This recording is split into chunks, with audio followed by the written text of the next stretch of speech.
Hello, today's story takes place in Osaka, the capital city of Osaka Prefecture. Located by the shores of Osaka Bay, the city boasts a developed economy and a long history, making it one of the most important cities in Japan. There is a family living here. The husband, Yasutaka Fujimori, 52 years old, works for a pharmaceutical company. The wife, Mitsuhiro Fujimori, 46 years old, is a homemaker. The couple has two sons, the elder son Yoshito Fujimori, 21 years old, and the younger son, 19 years old. Both sons are attending university. The family of four lives a peaceful life here. However, one day, the mother and the elder son suddenly disappeared without a trace. Despite all efforts to search for them, the family remained in the dark. 5 years later, with the discovery of an item, the truth about the disappearance began to unfold. So, where did they go, and what happened to them? Next, we will turn back time to August 14, 2011, to explore the details of the incident. On August 14, 2011, it was a Sunday like any other. In Higashi Tennoji Park, Tennoji Ward, Osaka, a horrifying event occurred. This park is located a 5-minute walk from Yuhanmachi Osaka Station, with a small area stretching north-south. Inside, there's a large lawn, providing a relaxing spot for nearby residents. Since it's not fenced and open to the public for free, anyone can enter the park at any time. Around 7:30 a.m. that morning, a sanitation worker was performing routine cleanup at Higashi Tennoji Park. While sweeping the area, he discovered a metal container on the ground nearby. Believing it to be discarded waste, he approached it with the intention of cleaning it up. However, when he bent to lift it, he was startled by its unusual weight. It seemed there was something inside. Upon closer inspection, he noticed the lid was sealed with duct tape. Curious, he removed the tape and opened the lid. A horrifying sight shocked the man. As soon as the lid was opened, a foul stench hit his nose, and inside was a human skull. Terrified, the sanitation worker immediately dropped the container, backed away, and took a moment to compose himself. He promptly called the police. Within minutes, a large number of police officers were present at the scene and cordoned off Higashi Tennoji Park, preventing anyone from entering or leaving the area. A thorough investigation of the scene was carried out urgently. The metal container measured 24 cm in length, 24 cm in width, and 35 cm in height, with a capacity of about 18 liters.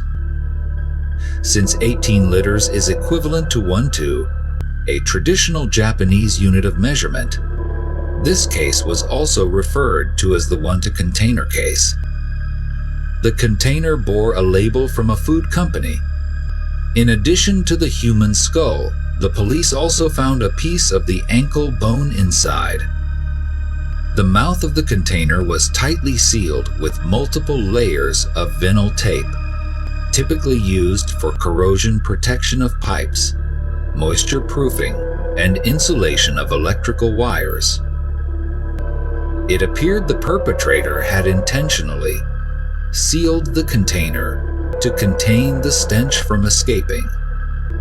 Clearly, this was a murder case. However, with the evidence gathered at the scene, especially since only part of the victim's body was found, the victim's identity remained a mystery. Meanwhile, the police took the statement of the person who reported the case. He stated that he was a sanitation worker at Higashi Tennoji Park. Every morning, he performed cleanup work in the park and collected recyclable waste. That morning, when he saw the metal container on the lawn, He intended to take it to sell for money. It was only after opening it that he discovered the horrifying contents. The sanitation worker also mentioned that a few people were in the park for morning exercise, but he did not see anyone suspicious. Several local residents confirmed that they had seen the metal container when they went to the park for morning exercise, but did not know when it appeared, nor did they pay attention to it. To gather more clues, the police searched the surrounding area, taking Higashi Tennoji Park as the center. Their efforts were soon rewarded. At 2 p.m. the same day, they found a second metal container on a street not far from the park. Compared to the first container, this one seemed older and more rusted, containing some human bone fragments. The following day, some local residents reported to the police that they had discovered a third metal container in a parking lot 100 meters west of the park. The police quickly arrived at the scene. This container also contained some human ankle bones. The second and third containers were not sealed with tape. However, the size and shape of the barrels were identical to the first one. Therefore, the police concluded that it was highly likely they were all discarded by the same person. Sometime later, the forensic appraisal results were announced. DNA tests revealed that the bone fragments found in the 3 metal barrels belonged to 2 people, a man and a woman, mother and son. Because only parts of the bodies of the 2 victims were found, the cause of death could not be determined. The time of death was estimated to be around 2006, 5 years prior. The police compared the victims' information with the missing persons database in Osaka over the recent years. The results confirmed the identities of the victims as Mitsuhiro Fujimori, 46 years old, and Yoshiro Fujimori, 21 years old. According to records, the mother and son had gone missing in April 2006, more than 5 years ago. Back in May 2006, Yasutaka Fujimori, Mitsuhiro's husband, had gone to the police station to report the disappearance of his wife and eldest son. He stated that his wife and son had mysteriously disappeared since the previous month, and he suspected they had left home. The family had a younger son, and he did not want his child to suffer from losing his mother and elder brother. It was found out that Yasutaka and Mitsuhiro knew and loved each other since university. After graduating with the support of both families, they quickly got married and lived in an apartment in Osaka. After his father died, Yasutaka inherited a printing company and had a fairly stable income. His wife decided to quit her job to stay home and take care of the family after becoming pregnant. Later, they had another son, and the family of 4 lived very happily. However, happiness did not last long as Yasutaka's printing company faced losses and went bankrupt. To cover living expenses, he was forced to find a job. He was later hired as a department manager at a pharmaceutical company. Though the income was not bad, it could not compare to the golden days of the printing company.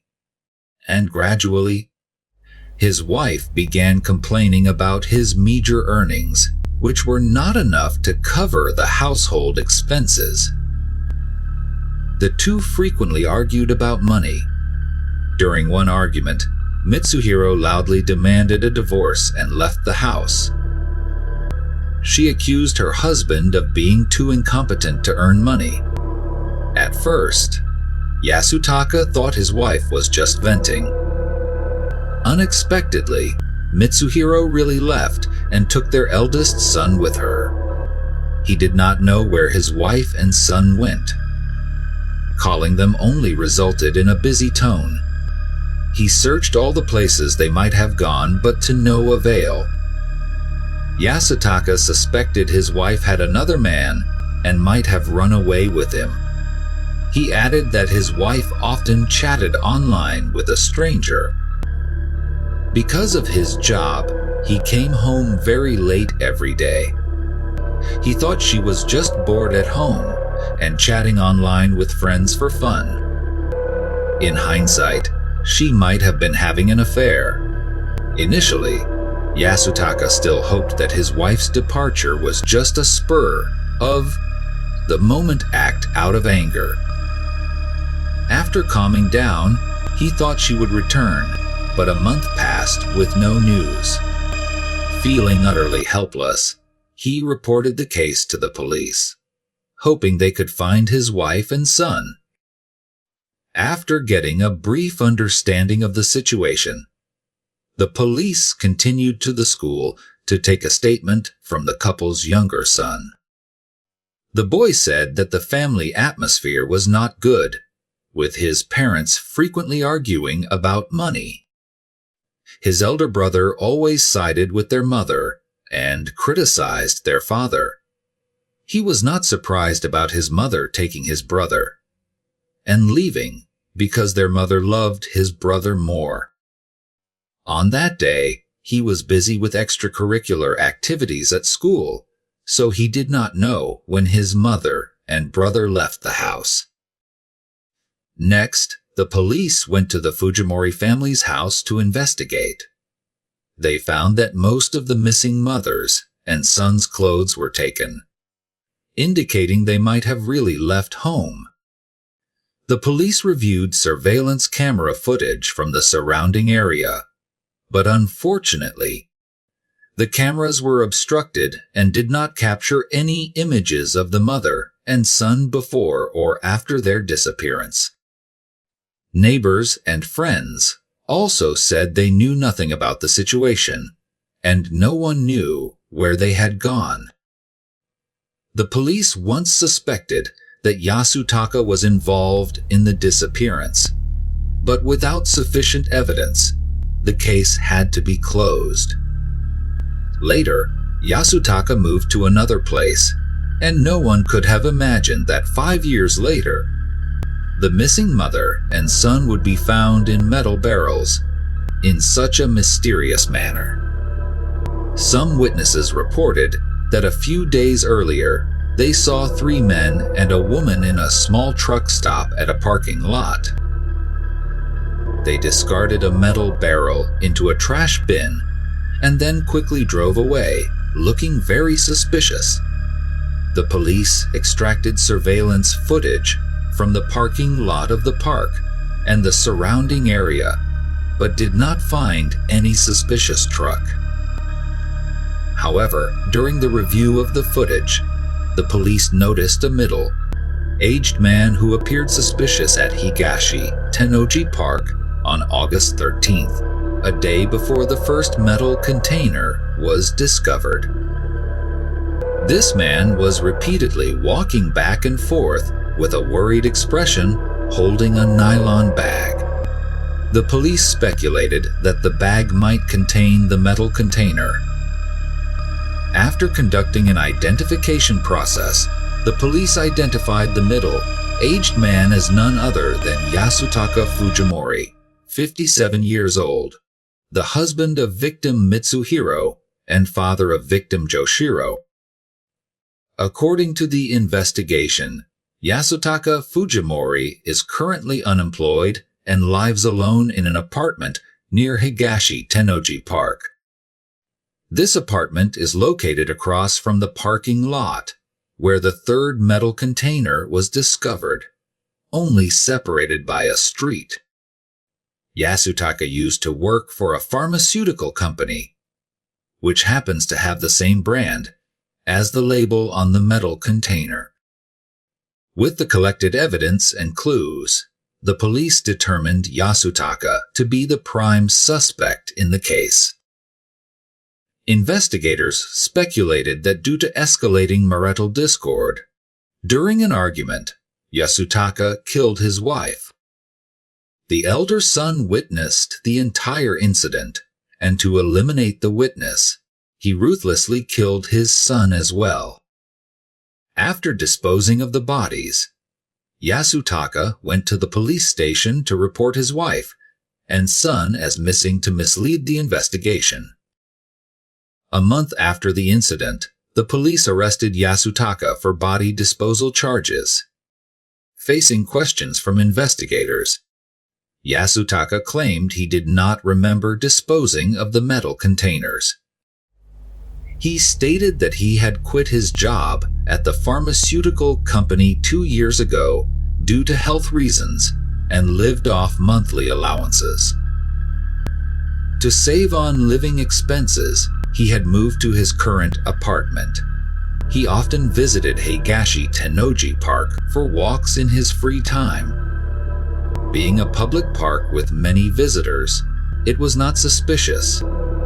Regarding the metal containers, he claimed to know nothing about them, as he had not seen such containers since quitting his job. Of course, the police did not believe Yasutaka's statements. They speculated that his house might hold more important clues since the 3 metal containers only contained part of the victims' bodies. Immediately, the police went to Yasutaka's apartment to conduct a search. The apartment is located on the 2nd floor of a 5-story building, about 20 m2 in size, simply arranged with an entrance area serving as the kitchen, where shoes are removed before entering. To the left is the kitchen, to the right is the bathroom, and deeper inside is the bedroom and balcony. The police thoroughly searched every corner of the apartment, but did not find any additional metal containers. Research showed that Yasutaka had been gambling since 2003, despite his wife's repeated attempts to dissuade him. Yasutaka had squandered all of the family's savings on gambling. Consequently, he borrowed money from the bank to recover his losses, but continued to lose it all. To repay his debts, Yasutaka went to the insurance company to cancel his life insurance policy, hoping to recover some money. However, he was shocked to learn that his policy had already been canceled by none other than his wife. Angry, Yasutaka confronted his wife and learned that their elder son had been expelled from school due to unpaid tuition fees. Their son attended a private university, and the yearly tuition fees were significant.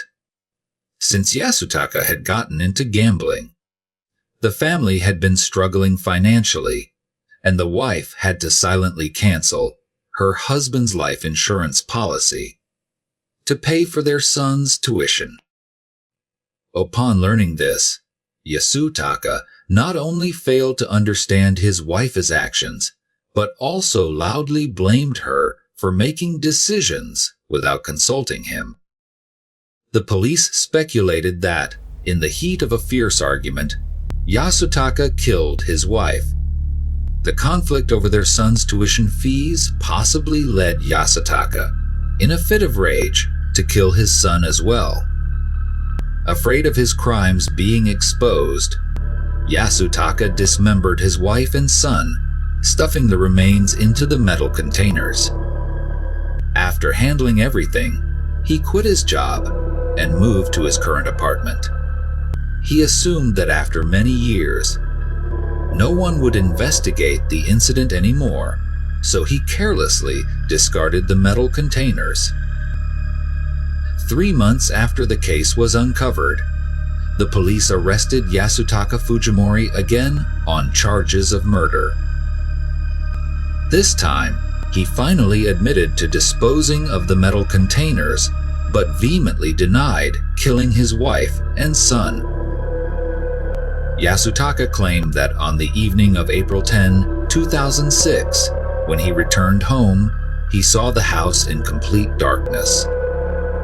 Normally at this hour, his wife would have finished preparing dinner and waiting for him to come home. Feeling something was strange, he turned on the light and discovered that the door to his eldest son's bedroom was wide open. Walking inside, he was shocked to find his son lying motionless on the bed, covered in blood. On the floor next to the bed was a sledgehammer. Terrified, Yasutaka quickly called for his wife, but got no response. He then found his wife in the bathroom, lying motionless on the floor and no longer breathing. Upon closer examination, he saw that his wife's right hand was tightly gripping a sharp broken glass shard, and her left wrist had a deep cut. Losing his two loved ones at once caused Yasutaka immense pain. He believed that his wife had used the sledgehammer to kill their son, and then committed suicide with the broken glass shard, possibly due to despair with their current life.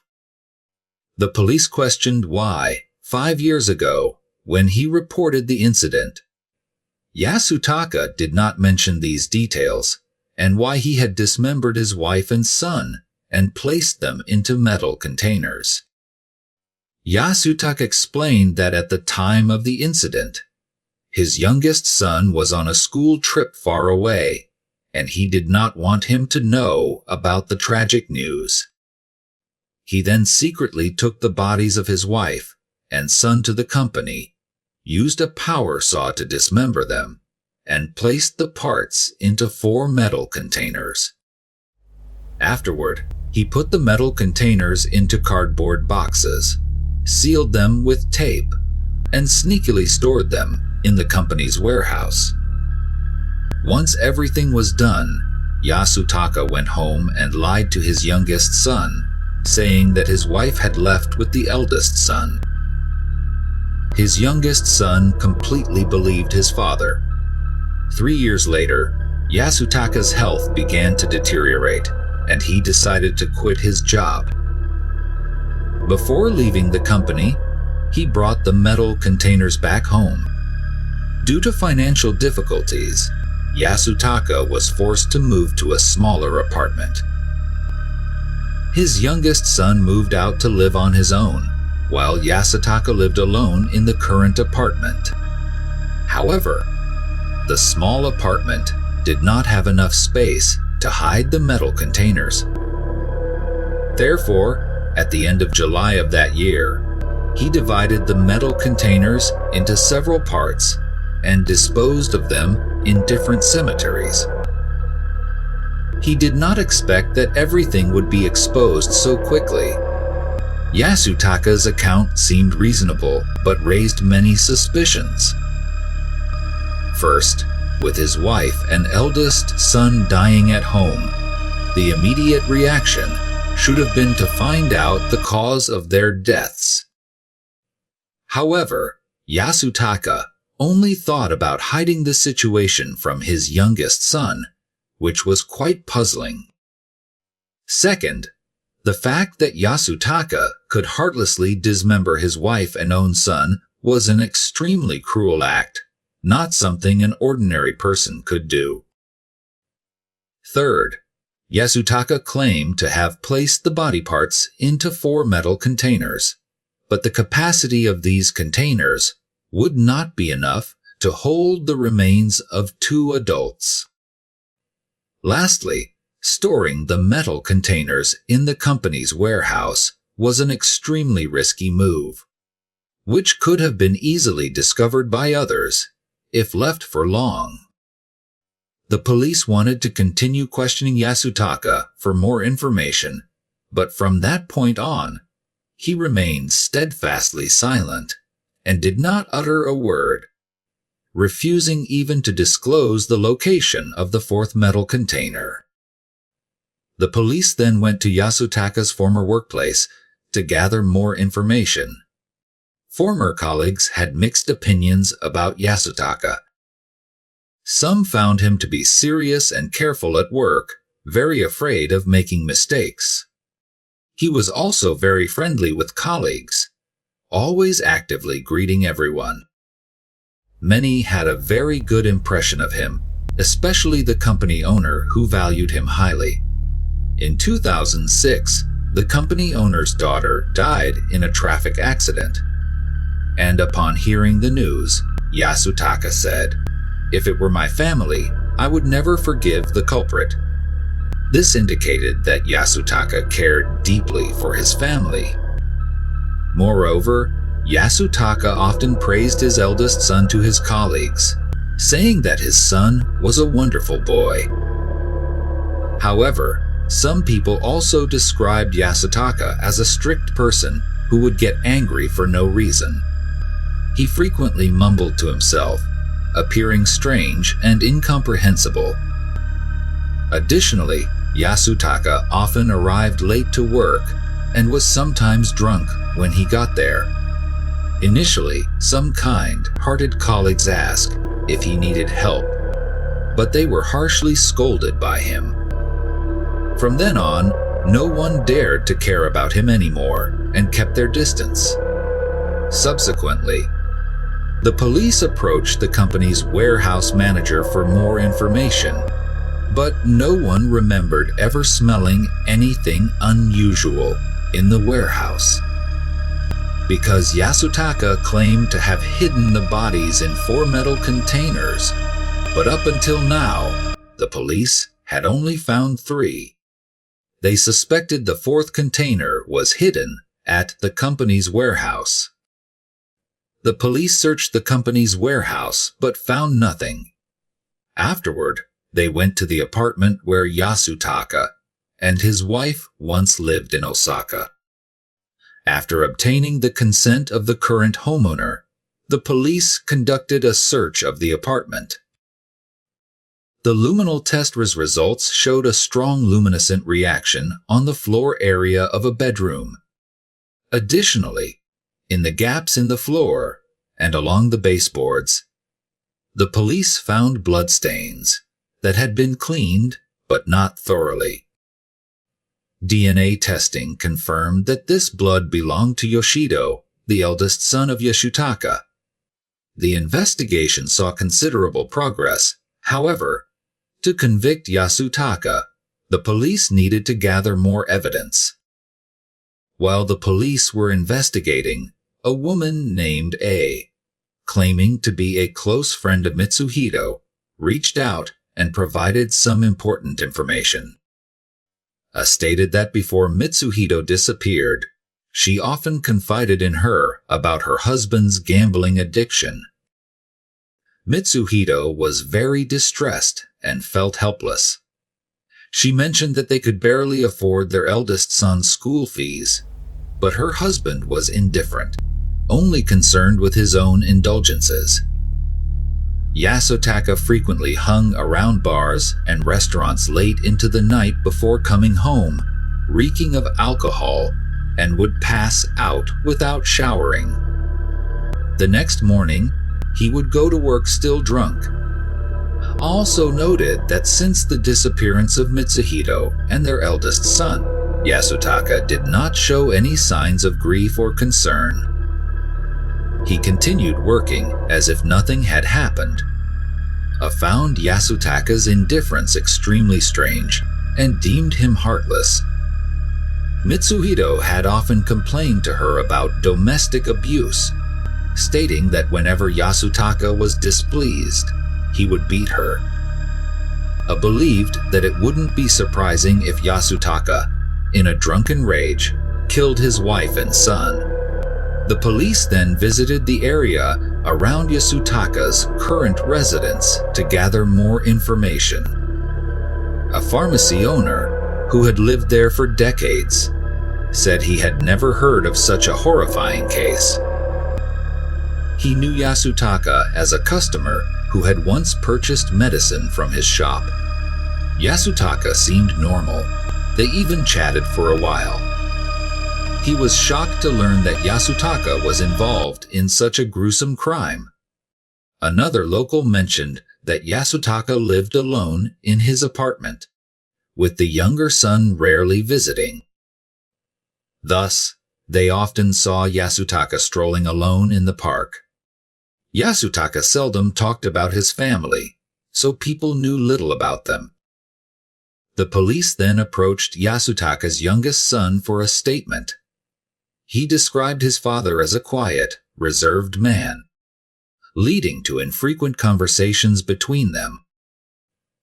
Due to his busy job, he rarely visited home. As a result, he had never seen the strange metal boxes in the house. Though he had suspicions about his mother and brother leaving, he did not investigate further, believing that his mother always favored his brother. With Yasutaka's limited salary, they could no longer afford to pay for his brother's tuition, but his mother still managed. She even canceled an insurance policy to get money for his brother. In contrast, she never treated him as well. Thus, when his father said that his mother had taken his brother and left, he felt sad but didn't think much more about it. He said, "There were times I resented my mother because I thought she had abandoned me." After the case was reported by the media, it drew significant public attention. Many believed the truth was more complicated than it appeared, due to the many suspicious aspects of the case.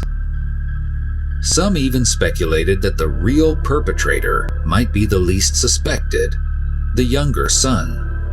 Since his mother always favored his brother, he grew up lacking maternal affection. Over time, this developed into hatred towards his mother and brother. The incident of his mother canceling the insurance policy for his brother's tuition further fueled his resentment.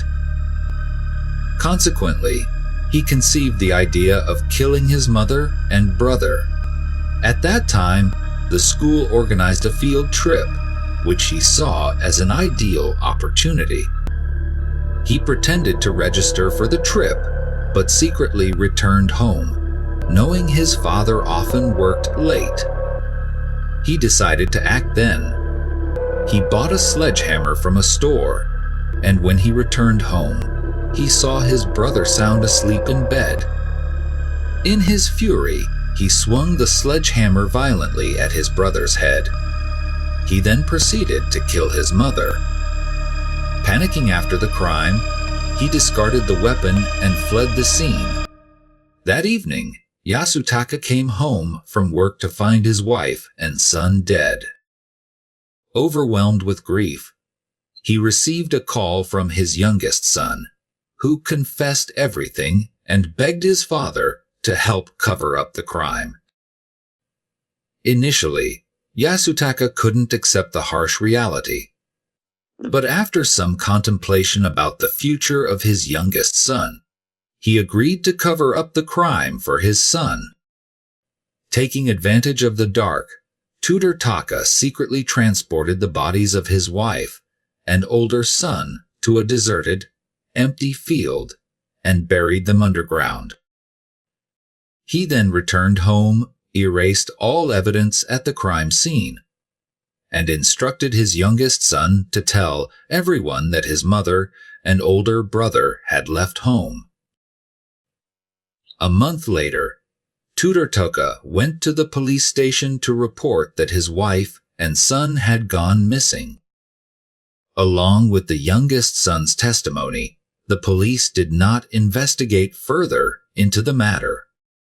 Tutor Taka thought everything had been covered up perfectly, but unexpectedly, the land where he buried the bodies was purchased by a real estate company for a new construction project. Fearing that his crime would be uncovered, Tutor Taka secretly went to the field, dug up the bodies, dismembered them, and stuffed them into metal boxes. He then took the metal boxes to the company's warehouse to hide them. Since the bodies had decomposed into bones, there was no foul odor. and no one at the company discovered them. 3 years later, Tutor Taka quit his job and went into hiding. Before leaving the company, he took the metal boxes with him. But his new apartment was too small to store them, so he discarded them. When the case came to light, to protect his youngest son, Tutor Taka falsely claimed that his wife and eldest son had committed suicide. His aim was to take the blame for his son. Some speculated that due to a gambling addiction, Tutor Taka had lost all the family's savings, and the elder son had been expelled from school for not paying the tuition fees. The elder son, resentful, argued fiercely with his father. In a moment of tension, Tutor Taka hit his son with a hammer. He then threatened his wife to keep the incident a secret.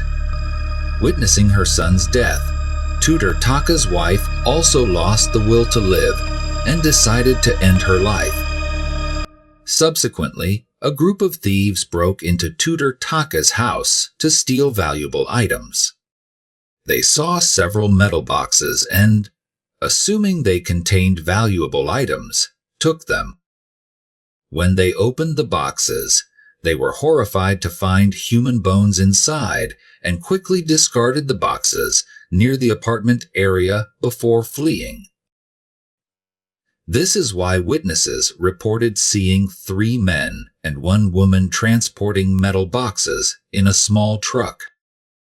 Discovering the metal boxes missing from his home, Tutor Taka panicked and searched everywhere.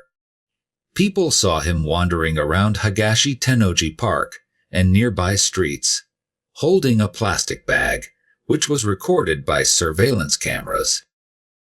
The more the police investigated, the more they suspected Tutor Taka. They arrested him again on murder charges. Realizing he could no longer hide the truth, Tutor Taka confessed to disposing of the metal boxes, but steadfastly denied killing his wife and son. He hoped this would reduce his sentence. 2 years after the metal boxes were found, in July 2013, the case was brought to trial at the Osaka District Court. Defendant Taka Fujimori was charged with murder. In court, Tutor Taka denied all accusations. However, the prosecution argued that dismembering and stuffing the bodies into metal boxes was abnormal behavior, inexplicable unless to conceal a crime. Although the specific motive was unclear, the police found the victim Yoshido's blood at the crime scene, proving the defendant intended to kill his son. As for victim Mitsuhito, there was no evidence of a pre-death attack, making it impossible to determine whether the defendant intended to kill his wife. Confronted with the prosecutor's accusations, Tutor Taka remained silent. After the trial, the court delivered its final verdict. Defendant Taka Fujimori was not guilty of murder, but instead guilty of manslaughter, receiving a 28-year prison sentence. To this day, Tutor Taka is still serving his sentence in prison. The apartment where he once lived has been renovated and put up for sale. The dark shadow over the horrific Fujimori family case persists, and the 28-year prison sentence for Tutor Taka seems inadequate to appease public outrage. Questions about the true perpetrator and motive remain unanswered. Was Tutor Taka shielding his son? Or was there a darker secret behind his innocent-looking youngest son? After graduating from college, the youngest son moved to another city, severing ties with family and friends. The memory of the youngest son in the old case seems to have faded into oblivion. However, the truth always finds a way to reveal itself. Many years later, an anonymous letter was sent to the Osaka police station, accompanied by a USB drive. The sender was none other than the youngest son. Inside the USB is a video recording of Tutor Taka confessing his crime. He admitted to killing his wife and children while drunk. He then staged the crime scene and falsely accused his youngest son. He begged his youngest son for forgiveness and wished to see him one last time before jumping to his death. After 3 years of torment, he decided to reveal the truth. He returned to Osaka to face his past and accept the punishment for his sins. The Fujimori family case has finally come to a close, but its aftermath continues to heavily affect the minds of those involved. The truth has been exposed, but the pain and loss remain as a reminder of family tragedy and the dark corners of the human soul.